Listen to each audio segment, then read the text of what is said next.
everyone, welcome back to Lit Up with Annie. April is the cruelest month, breeding lilacs out of the dead land, mixing memory and desire, stirring dull roots with spring rain.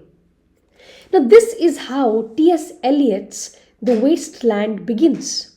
And this is one of the most haunting and influential poems of the 20th century. But wait, isn't April supposed to be a month of renewal, hope, and flowers?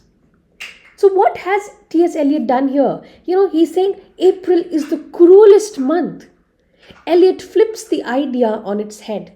He tells us that spring is cruel because it forces people out of the comfort of the winter's forgetfulness and into painful remembrance.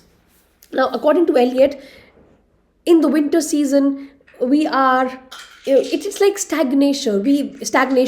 We have repressed all our painful memories, and it's like numbness. But what spring does is it forces people out of that comfort of winter's forgetfulness, and we come into this painful remembrance. We start remembering things again. So this single line, it sets the tone for the entire poem, which is about disillusionment, which is about modern chaos and spiritual barrenness. Let's try to break this striking opening of T.S. Eliot's The Wasteland. April is the cruelest month. Now, we usually associate April with spring, rebirth, and joy, but Eliot calls it cruel. Why? Because, again, spring forces people to awaken, to confront their emotions and memories. Sometimes they are painful ones. Unlike winter, which allows people to stay numb and dormant, April brings everything back to life, including suppressed suffering. Then he says, breeding lilacs out of the dead land. This is a very, it's an imagery and a very, what should I say? It's a very contrasting kind of an imagery. Lilacs, the flowers, are breeding out of the dead land.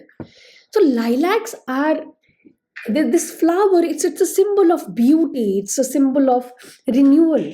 But here they are emerging out of a dead land, implying a world that is barren, a world which is lifeless.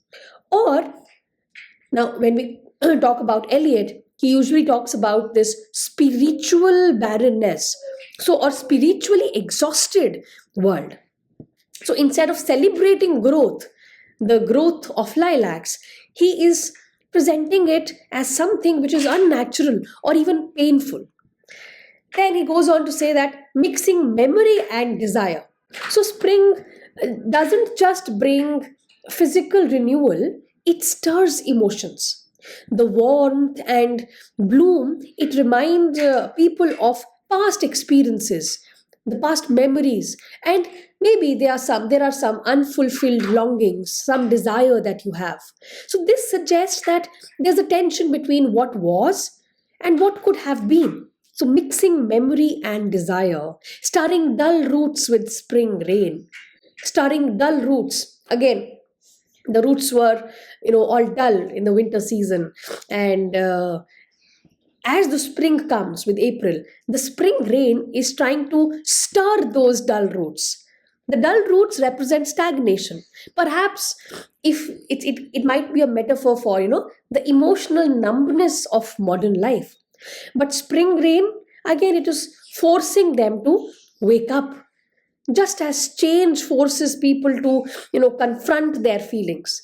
Yet, instead of being refreshing, this renewal seems very unwelcome and even agonizing, right?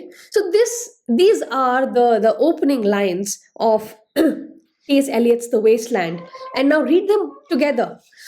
April is the cruelest month, breeding lilacs out of the dead land, mixing memory and desire, stirring dull roots with spring rain. Yeah.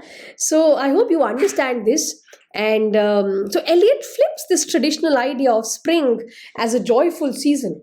Instead of a time of renewal, it becomes a time of painful awakening. So these lines, they set the tone for The Wasteland, a poem about spiritual emptiness, post-war trauma, and the struggle to find meaning in a fragmented world. Right? So it's an opening that grabs you, it unsettles you, and makes you want to maybe read more. What do you think? Do you find this line haunting, or you find these lines beautiful? Let me know in the comment section. Okay. Uh, so yes, this is the kind of opening the so in poetry, in literatures, in English, we have so many poems with such striking lines, and we're going to start discussing them, and mostly in the membership content.